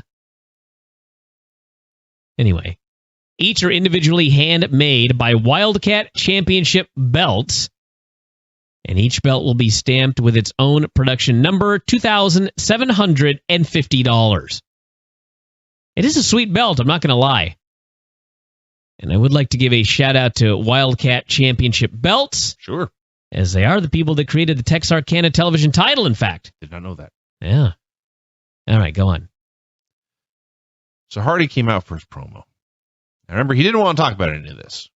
He didn't want his dirty laundry aired. He was mad at Magnus for bringing it up, mad at Joe for wanting to talk about it. So first he starts talking about what happened in 2010, and everyone knew how that ended in 2011. And when he said that, I thought, you mean the time you showed up in no condition to perform and we got a 2-second pay-per-view main event? I thought that's what he was talking about. That he would actually bring that back up here on the air, which blew my mind. And then when I think about it, I believe, I did not look this up, but I believe that the time Jeff showed up in no condition to perform was actually a rematch, and Sting went into that match as champion. So I don't even know what he meant by how that ended. He didn't explain. He said, yes, I had met with Dixie, but all he cared about was his wife, his daughter, and his fans. And so he told Dixie to take her big money and stick it. So I guess that means his contract is up too? Or something? I don't know. And if so, why did you meet with her? Why not just not sign? And by the way, all of this, why did you not want to talk about it? Why did you want it to be a big secret? None of this makes any sense. So he vowed to win the title like AJ. I assume this means he was going to go to Mexico and Japan too and leave the company. Then Dixie came out. She said Jeff and his family owed everything to her. She threatened to fire him and said he needed her more than she needed him. So we've talked many, many times about what an incompetent goof Dixie Carter is on this show. Now we are told that one of her biggest stars and the potential world heavyweight champion is such a goof that he has nowhere else to go. Yeah. He has no other options in life but to work for this other goof. Well, truth in advertising. I mean, I don't know where else he's going to go. AJ Styles left. There's nowhere for him to go except back to TNA. Yeah. Which is ridiculous. I don't know. It's just...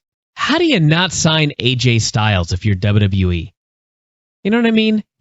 How do you not sign him and let him go to FCW or NXT or whatever and see what there is to see? I don't know.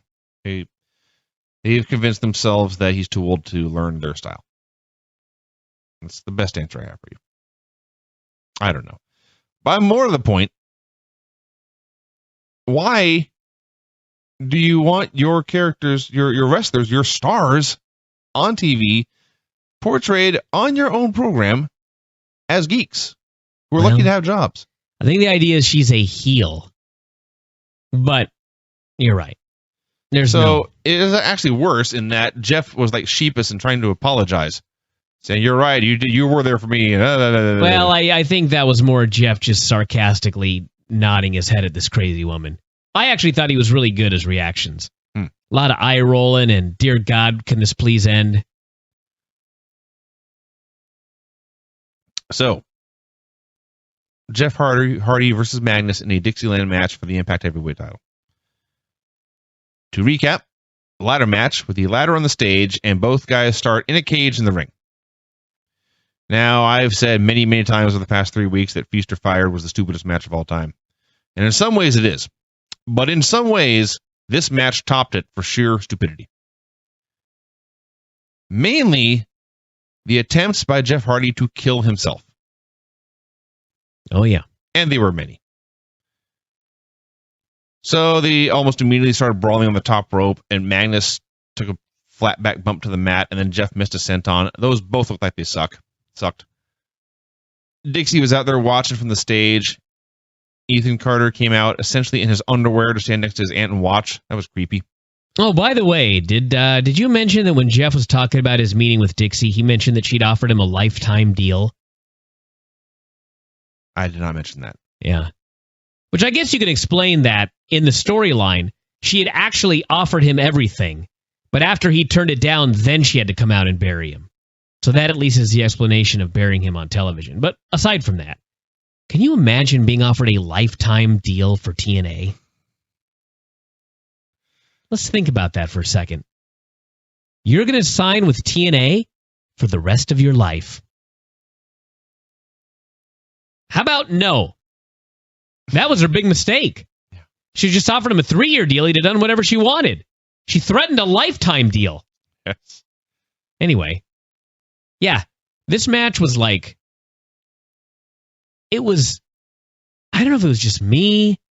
Maybe it was just late in the evening. I don't know, but It was so boring for so long. No, that happened. Yeah. It's just like a boring match. Well, because by definition, because they couldn't just leave the cage right away and start brawling.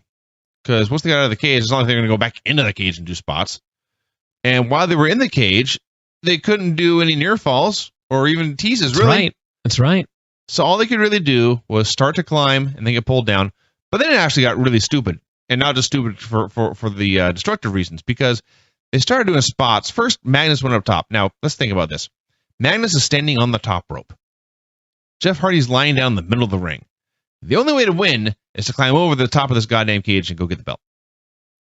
So Magnus chose, rather than climb out, I'm going to jump back down and hit an elbow smash. And then, there's no pinfalls, there's no submissions. I'll just keep wrestling the guy.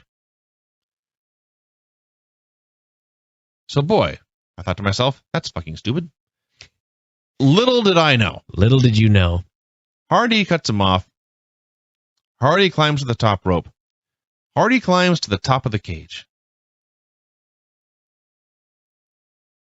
He's on top of the cage. Magnus is standing on the mat. And to win this match, you got to get over the top of the cage and go down to the floor and go get the belt. That's the idea. Hardy then chose to give some kind of gesture to Dixie, then turn around and hit a whisper in the wind onto Magnus. Now,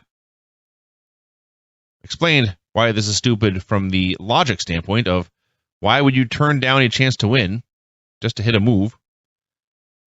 But to actually see this move, this was stupid. Jeff came straight down onto Magnus's head, just like Zema Ion did to, help me out. The guy who just debuted in Ring of Honor, and he busted his neck in TNA. Oh, Jesse Sorensen. Jesse Sorensen, thank you. He came down straight down on his head just like that. Thankfully, it was not a tragedy here. And then Hardy just splatted onto the mat. Just crashed down. So that was dumb. Then he actually hit his calf on the top of Magnus's head. Yep. And he hit his calf so hard on the top of his head that he limped for the rest of the match, clutching at his calf. Yeah. I couldn't even believe this. It gets better. There's more to come. Oh, yeah. So both guys finally climb at the same time. And Ethan runs down and he starts attacking Magnus. Okay. So they're brawling on the floor. Jeff had climbed from the other side of the ring. He got out and he goes to pass them by. And all he has to do as Ethan is brawling is go up the ramp and win the belt. But that's not the right thing to do. So he attacks Ethan, lays him out with a stunner. So now the story is either, I don't even know. We'll get to We'll get to that at the end. So Hardy and Magnus start brawling on the ramp, and Hardy lays him out with a twist of fate on the ramp. That's his finish. This should be it. This should be the end. Hardy goes to the ladder. Dixie blocks his path. He screamed at her. She moved. Hardy paused to remove his shirt for the crowd. Always important to do when you're about to climb a ladder and win the world championship. He's up at the top of the ladder. He's about to win the belt when Rockstar Spud appears, and he tips the ladder over. And this ladder was on top of the stage. There were no tables nearby. There were no pretty black mats. There were no crash pads. All there was Jeff Hardy falling from the top of the ladder, ass over tea kettle, onto the cold, unforgiving ramp. Shoulder and face. Shoulder and face first. Yeah. There's actually on the TNA website a slow motion shot of this from the side. And you can see Jeff Hardy land on his shoulder and then onto his face. This was so fucking dumb. Yeah. This was amazingly dumb. I could not believe. I mean, it'd be one thing if maybe he was winning the title. And even then. No. Even then, don't do this. But he was losing the match on Impact. I guess, you know what, to be fair, way more people watched this match than would have watched any pay-per-view. By approximately 100 times. Okay. So, I guess from that perspective, if you're going to kill yourself, you may as well do it in front of 1.5 million people than 12,000 or 8,000. But still, I just could not even believe the stuff this guy was doing for this match. It was... He's old. Yeah. He's got a family. He's got a daughter. The whisper in the wind off the cage, the falling. I mean, so many ways you can fall off a ladder and not kill yourself, and it still looks spectacular. He did not land on his feet first and then roll to his side. No, he fell right on his side and his head. Yes. It's amazing. I mean, I got to give the guy credit, As weird as this is to say, because I don't think he should have done any of this, but the guy worked his ass off. This guy was losing a match, and he went out there and he goddamn near killed himself. So, loves his craft. His craft is destroying himself. It is. This is not a craft. This is, I don't know. I had to go back and watch. There was a match.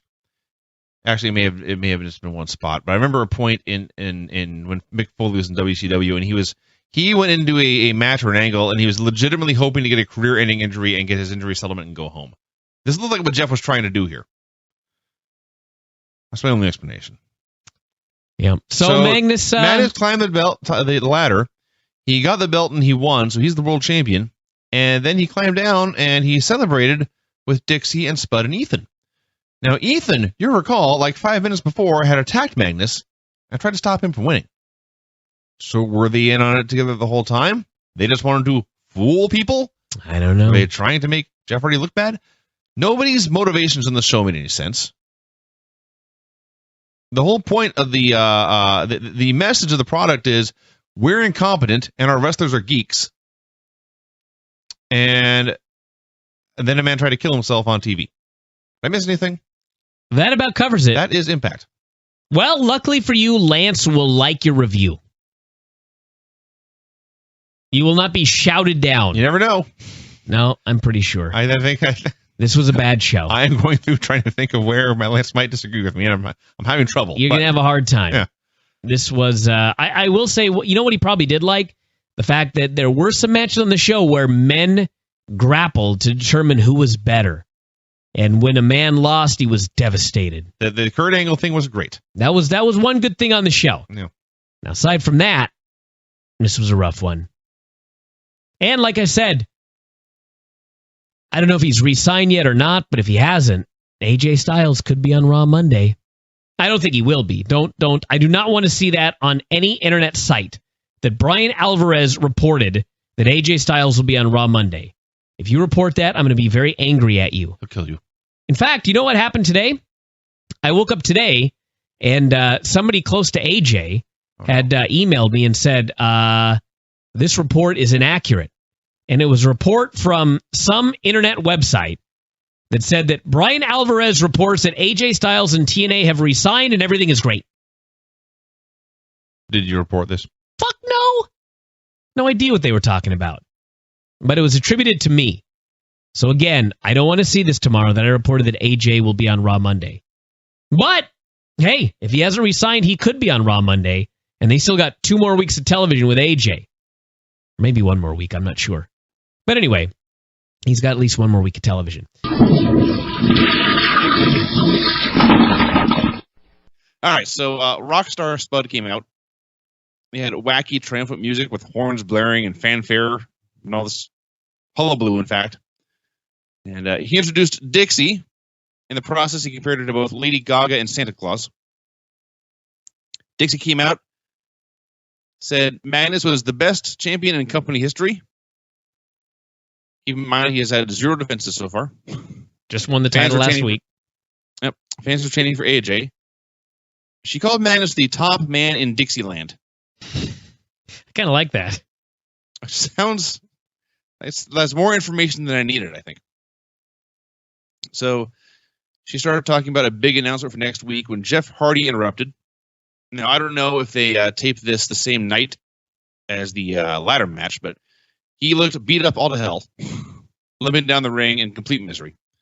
So he limps on out, and he says he's there to get something off his chest when Spud cut him off. And Spud Spud's awesome. I'll say that. Spud is awesome in his role.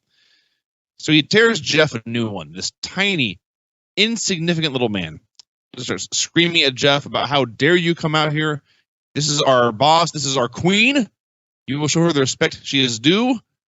And Jeff was trying to say this would only take a minute. Spud just finally said, no, Take your creatures, shove them up your ass, and get out of this ring. And he slapped him in the face. Wow.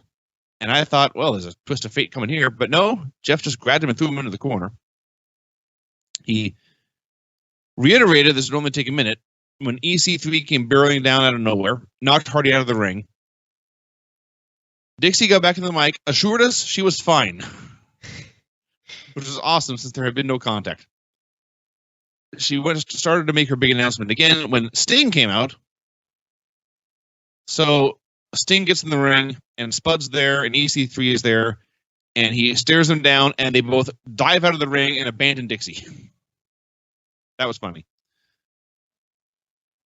So Sting demands a match with Ethan, and then he says, better yet, do me and Jeff versus Ethan and Spud. Dixie says, no, that's a terrible idea. I got a much better idea. It'll be a tag team match with you and Jeff versus Ethan and Spud.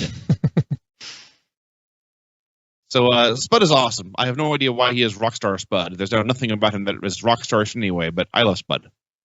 So we never found out what Jeff Hardy had to say, that he only needed a minute to tell us? We never found out what Jeff Hardy or what Dixie had to say in that first segment. Wow. So they came back from commercial. Dixie was still in the ring trying to make her announcement. She interrupted again when Gunner came out. He demanded a title shot against Magnus for Feast or Fired, or from Feast or Fired. And she said no, mainly because Magnus is already back in England celebrating with millions of fans. She then told Gunner to, quote, go ahead and get out of here, okay? So Gunner told her to give Magnus a warning, and she blew him off. All Dixie ever does in the show is bury every single person on the roster. I know we talk about this every week, but it's the job of a promoter to make the talent look like stars. And Dixie comes out here and makes them look like geeks. Every week and every show. You know, that was the thing that always drove me crazy about Eric Bischoff. It was like, Dave in particular always was talking about how Bischoff is a great television personality. And I understand in the sense that he does a great job playing like a really unlikable douchebag. Yes, he does. But to me, whenever I watched Eric on television, it was like, okay, Eric's being a dick. Okay, Eric's being a dick. Okay, Eric's being a dick. And I was just waiting for like, okay, so where's the comeuppance? When is Eric or his guys going to get their comeuppance? And for some reason, they never got their comeuppance. Eric never got his comeuppance. And so at the end of the day, it was kind of like, okay, so like, what is the point of this heel character if like he never gets vanquished in the end? You know what I mean? Like there should be some, even like when Vince McMahon was Mr. McMahon in the 90s, he was that heel McMahon character. Every 3 or 4 months, you know, he'd be doused by like a beer truck, or he'd get beat up by Steve Austin, get a stun or something. Like, you know, he'd always like, he'd be diabolical, but at the end of the day, he'd get his. And the biggest difference, oh, go ahead. I was just going to say, like, I don't remember, you know, Bischoff every now and then, like every there'd be a great, like he'd just get, you know, laid out here and there, but then he'd be back the next week like nothing happened. I mean, he never really got his comeuppance, and I don't know if we're going to get it with Dixie. The other difference between Vince McMahon's character and Eric Bischoff's character, and then Dixie's character on the other extreme, is that Vince and Eric, I don't recall this, at least not like it's almost ritualistic in TNA. I don't think they ever necessarily bury their talent. It was always, you may be a great star, you may be a champion, you may be a big scary man, but damn it, I'm Eric Bischoff. So they put themselves at a level above that person. Dixie does it the other way, where she undercuts everyone else. Mm-hmm. You're lucky to have a job here. You will be nothing without me. It'd be all fine if she got hers in the end. Maybe it's coming. But I mean, so far it's just one burial after another of the talent. Yeah. And everyone just stands there and takes it. Gunner stood here and he took it. He backed down. Gunner! Yeah. So James Storm came out, and he and Gunner yelled at each other for a while. And Gunner was mad that, Storm was mad that Gunner threw in the towel and was matching against Bobby Roode. And Storm accused Gunner of stooshing him off for Roode, saying Storm's going to be in that bar if you want to go beat him up. Finally, Storm demanded a match against Gunner for the briefcase, and Dixie granted it. Why? As punishment, because Gunner had interrupted her. And so the segment ended with Storm and Gunner having a stare down as Dixie's music played. What a rinky-dink podunk wrestling show this is. Not a fan, huh? It's just it's too much of the same stuff every segment and every week. They make themselves they go out of their way to make themselves look second rate. So James Storm versus Gunner for the briefcase. The first match in the show began 27 minutes into the show. It was fun once it got started. It's not like Gunner was full-blown heel.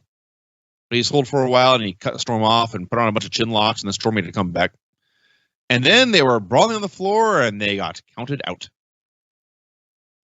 James Storm had a chance to win the world title, or at least a shot at the world title, and he let himself get counted out of the ring. Mm-hmm. And it's not like Gunner was holding him down either. In fact, he was winning at the time. And he turned around, and he looked at the ref, realized he'd been counted out, and he threw his hands in the air as if to say, "Boy, I'm dumb." And then they brawled up the ramp. This is a poorly booked show. Brooke met with Bully Ray backstage. Say that she had not had contact with Bully for weeks. Didn't know where he'd been. He hadn't returned her texts or her calls or her emails. Said she was going to the ring to air some dirty laundry. And he spoke her name one time, and then she kept on walking. They had a bunch of Rise of Magnus videos, which was sit-down interviews with Magnus in a suit and tie. The very first thing he said here, and this is almost a direct quote, is that in his first 5 years in TNA, he had been through all sorts of regime changes and several stupid gimmicks.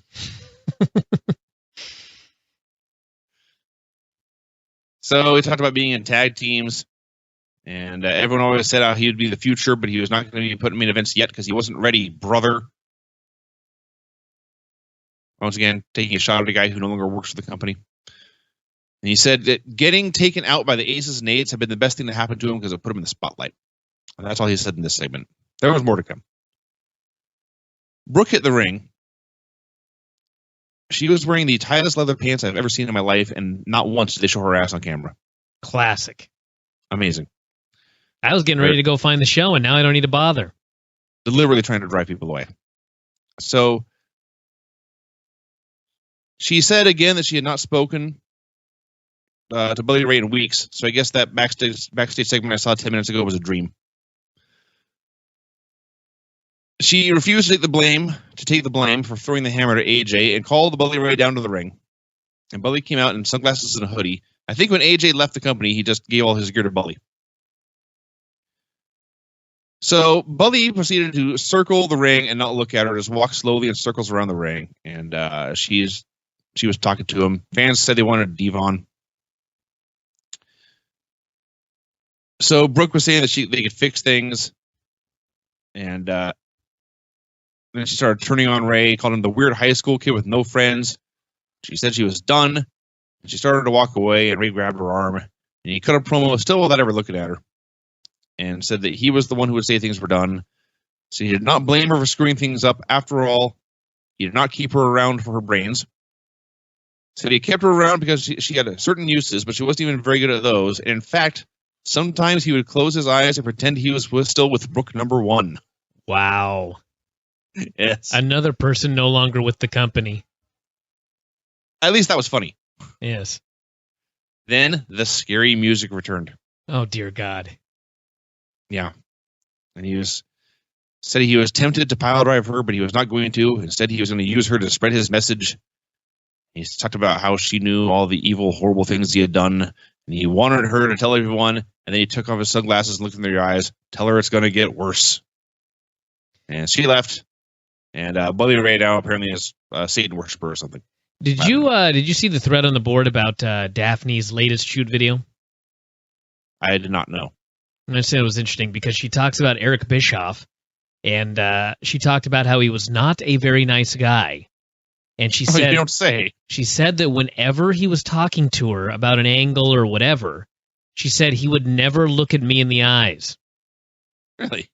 And now here's Bully Ray doing a gimmick where he refuses to look at Brooke in the eyes when he talks to her. That's tremendous. I wonder if that's a coincidence. I don't know, but it's tremendous either way. I'd guess not. Joseph Park was backstage looking at barbed wire and thumbtacks, asking what Eric had gotten him into. Magnus talked about joining the main event Mafia, and he said they only chose me to be in the group because they were afraid of me. They didn't want to fight me. EC3 and Spud went to Dixie to protest their tag match. EC3 outright said, "I am not in the class of Sting and Hardy. I'm not ready for this." Awesome. So she gave them a pep talk, reminded them it was a tag team match, and she said she had them covered. And then they put up the graphic for the match, picture of Sting and Hardy and a picture of Spud and Ethan. And Ethan and Spud in their suits, especially Spud, were awesome. So where's this going with EC3? If it's admitted that he's no good, like what does it lead to? He has to actually wrestle a match and he just gets beat up? Apparently. I don't get it. I mean, shouldn't the heat be that the guy is really talented, but he keeps being given geeks? I mean, I guess there's heat in the fact that he sucks and he keeps getting geeks. But where do you go with that? He sucks. I don't know. But yes, Ethan Carter's gimmick is that he sucks. His gimmick is that he's no good. Seems like it would have a shelf life, you know what I mean? Yeah. It's good times in the background there. Man, I can't believe you can hear that. They playing categories or something? What's happening? No, there's some sort of new game that we got for Christmas I've never even heard of before. What's it called? It's like Caption It or something like that. There's like pictures and you all make captions and whoever has the funniest caption wins. That sounds fun. It's one of those games where when you buy it, you realize I could make up this game myself. Right. But you have to buy the game to discover that, you know what I mean? Yes. And a Joe Park and Abyss history video. And then Eric Young gave Park a pep talk. He ordered the crew to hit Park's music. They played Abyss's music. Park said, "That's not my song." Young said, "Yes, it was," and he shoved him through the curtain. Then, before the match started, we had a clip of Sting giving a pep talk to Jeff backstage. So he was happy that they were going to get a chance to team for the first time. And Hardy was just bummed. Said he had not come there tonight to wrestle. And Sting said, "Look, whatever you wanted to say at the beginning of the show, just don't worry about it. We'll go win this match." I wonder if the swerve will be at the end that Joe Park isn't Abyss. I don't know where they go with it, but it would definitely be a swerve. That does not seem to be the direction based on this. Unless this actually is Abyss's brother. Yeah. So Joe Park wrestled Bad Influence in a Monsters Ball match. The whole match was Bad Influence working him over with weapon shots to the body, because, of course, they did not want him to bleed. And in fact, at one point, Kaz lifted a chair up way over his head, and Daniels pushed Abyss out of the way and said, No. Where'd he go? I actually have that quote here. I think he said, "We don't want him bleeding." So every once in a while, Park would make a comeback with like hip tosses and body slams, and they cut off again. They were brawling on the floor, and Kaz threw him into the stairs, and Daniels panicked and ran over to make sure he was not bleeding. And then when he saw he wasn't bleeding, he cackled. Daniels is awesome. Eric Young came down. Park said, "I need you to help me." So Eric was about to punch him in the face to make him bleed when Bad Influence cut him off. And they threw both dudes in the ring. And then the payoff to all this was quite awesome as Kaz reared back for a mighty cane shot. But Eric dodged, and the cane hit Park in the face. And Park went down. And Bad Influence spent the next minute or so beating up Eric and then posturing and posing for fans as, of course, Park slowly rose to his feet, bleeding profusely. And the slow burn realization of Bad Influence of the, "Oh no, we fucked up now," that was excellent. So Abyss no-sold all their stuff, hit a few shots of his own, hit all the Abyss spots, and he pinned Daniels with the Black Hole Slam. And then they played Abyss's music. And Joe Park did not snap back into Joe Park mode. He grabbed Janice, and he roared. Eric Young jumped in the ring and applauded. And Taz said the monster Abyss had arrived. And that was it for the show. So perhaps Abyss is just back now. Oh, that was it for the segment. I thought you meant that was the main event. No. There's more. Jeff Hardy was on the phone backstage telling someone he had been thinking about this for weeks, and it was something he had to do. And it just occurred to me in hindsight how stupid that line is, but we'll get on with this. Magnus talked about the BFG series and how it was his breakout moment because he had led the whole way and then lost at the end. And he explained that that loss had been the most important moment of his career because that was the moment he decided he would never let himself know that kind of disappointment again. He would do whatever it took to get the job done. And he beat Sting. Lady Tapa wrestled ODB. Gail, before and after the match, cut a promo basically saying that if Madison Rayne tried anything again, Lady Tapa would kill her. So Taz was comparing Tapa to various movie monsters like Godzilla, and then Mothra, and then Lady Ghidra. Wow. That's obscure. That gimmick would rule. Even I've heard of that, believe it or not. A three-headed gold lame monster. That would be awesome.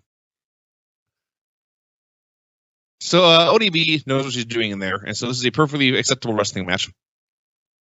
And I'm ODB was sure they did comeback. a million matches in Ohio Valley, I'm sure. That's probably true, too. So ODB made her come back. Gail threw her belt in the ring to distract the ref, then yanked ODB down by her hair behind the ref's back, and then Tapa hit a firebrist carry into a stunner for the pin. There's actually a lot more to go. Chris Sabin and Velvet were backstage talking about how great their holidays had been. Velvet said her New Year's resolution, and I actually wrote revolution there, but her resolution would be to make their relationship stronger. Oh, wow. How romantic. And Sabin thought this resolution was decent. So Sabin's idea was instead, you should resolve to do anything to help me beat Austin Aries for the X Division title next week. And Velvet wasn't sure she should do this because, cheating is wrong. And he said, well, if you won't help me, I guess I'll have to find another girl who will. Wow. That's not helping their relationship get better. She needs to help him win that title. That serves both of their purposes. It's true. Sting was walking backstage with Jeff. Noted Jeff's head wasn't in the game, told him to focus. They did a 30-second commercial for the one-night-only tag team tournament. I was more intrigued by this show than anything they'd actually done on Impact. Just a bunch of tag teams get together and fight to see who's best. That sounds fun. Isn't this the one where they had teams from all over the world, and one of the countries was Team Aces and Eights? Probably. They're their own country. They did. I think they did a World Cup with that. This is a World Cup. That's right. They brought back teams from the past like Team 3D and the Young Bucks, and I think maybe had the Machine Guns there, but yeah. The last Rise of Magnus video just said Dixie had once picked up a magazine that had AJ Styles on the cover, but inside was a photo of Magnus. That's what inspired Dixie to bring him in. Well, that may be true, actually. That's entirely possible. And since then, he had known that Dixie was in his corner, and he had proven he was Dixie's man when he won the ladder match for the title. I remember hearing that a long time ago, that Dixie thought he was so handsome. Well, that helps. Sure does. That helps a lot. Now he's the only man in Dixieland, except for Surge. Right, of course. Sting and Jeff Hardy versus EC3 and Rockstar Spud. Before the match could begin, Dixie appeared on the screen to finally make her big announcement. By the way, this means I was correct about the tag team partner of EC3 for his tag team title shot. It's going to be Spud. I guess. What a great team. So, Dixie's big announcement. Big announcement, as I coughed directly into the microphone, that she had been hyping for the entire show, was that next week, they were going to have a Magnus coronation ceremony. Thank God I waited 2 hours to hear that news. Mm-hmm. And then she said, by the way, this main event tag match here, it's going to be a tag match, but it's going to be a handicap tag match. And she added the Bromans to the mix. Bromans are the champions, right? Yep. So are you telling me that on my television set soon, I may see EC3 and Rockstar Spud against the Bromans for the tag team titles? I hadn't thought about it, but that seems entirely possible now. Dear God. What a show that'll be. I'm not sure I can handle this. So the whole gimmick here was that both Ethan and Spud were terrified of Sting and Hardy. So it was essentially a tag match anyway. Just the Bromans against Sting and Hardy. And it was kind of your average TV tag match. Heat on Jeff, of course. And Zema Ion was also out there interfering rampantly. So at one point, you had all 5 guys putting the boots to Jeff. There was the only bump in the road here. Jesse had a knee to the gut. And it's the kind of move that you always take. You come off the ropes, you take the knee to the gut, and you flip over onto your back. And don't know what happened. But Jeff under-rotated, and he took this knee and jumped up in the air and came down onto his face. Oops. That's not good.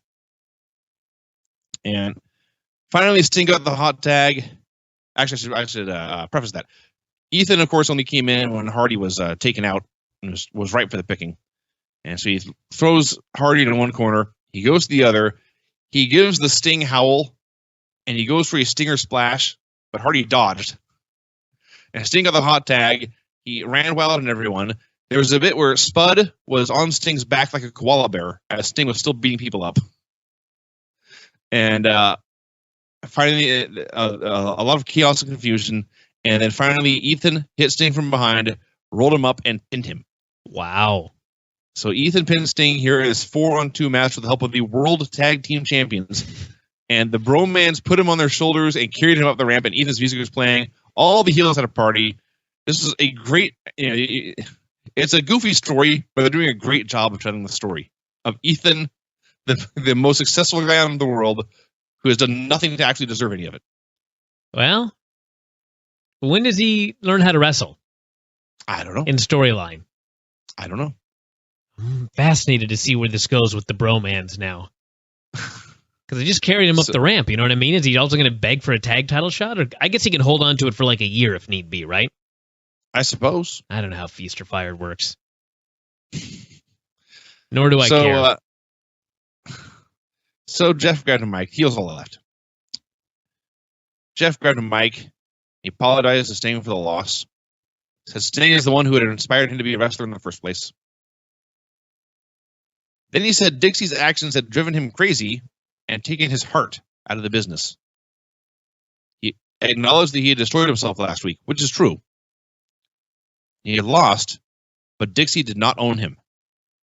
He started going off in this rambling rant about politics and games, and Lord knows what your average person sitting on their couch on a Thursday night watching Spike TV thought of any of this crap. He said the fight was gone. Sting begged him not to go through with it. Just said this had been my last match in TNA, and he vowed to leave the building and not return, quote, until the sun shines on this dark kingdom. Drama queen. So Tanay and Taz were talking about politics, and Jeff left. And I know there's a UK tour coming and Jeff can't go, but God, that's just stupid. This is so dumb. And I'm so tired of backstage politics being the driving factor in on-screen storylines. You know, forget the backstage politics.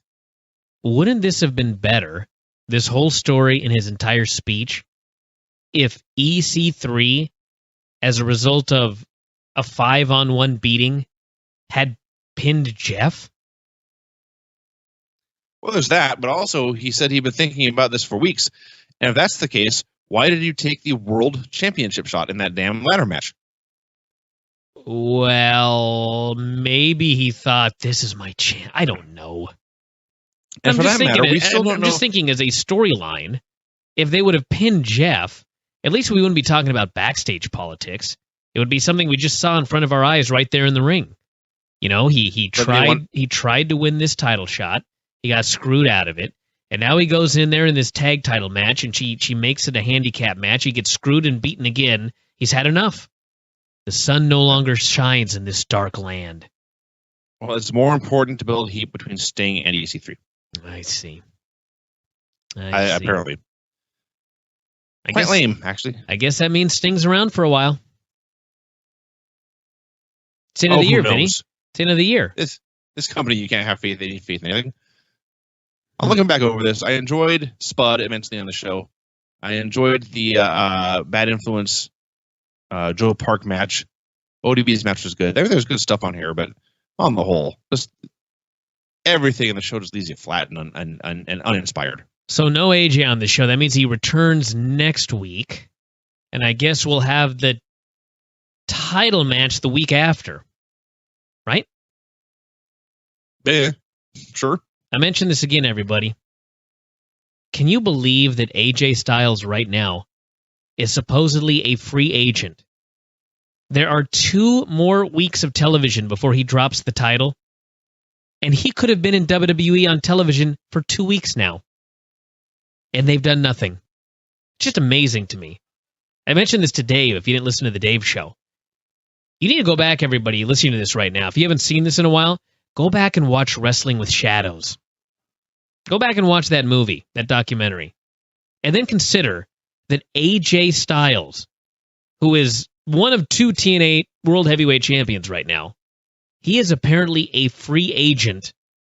There's 2 more weeks of television, and WWE hasn't done a thing. It's incredible. It's incredible now, and watching Wrestling with Shadows is even more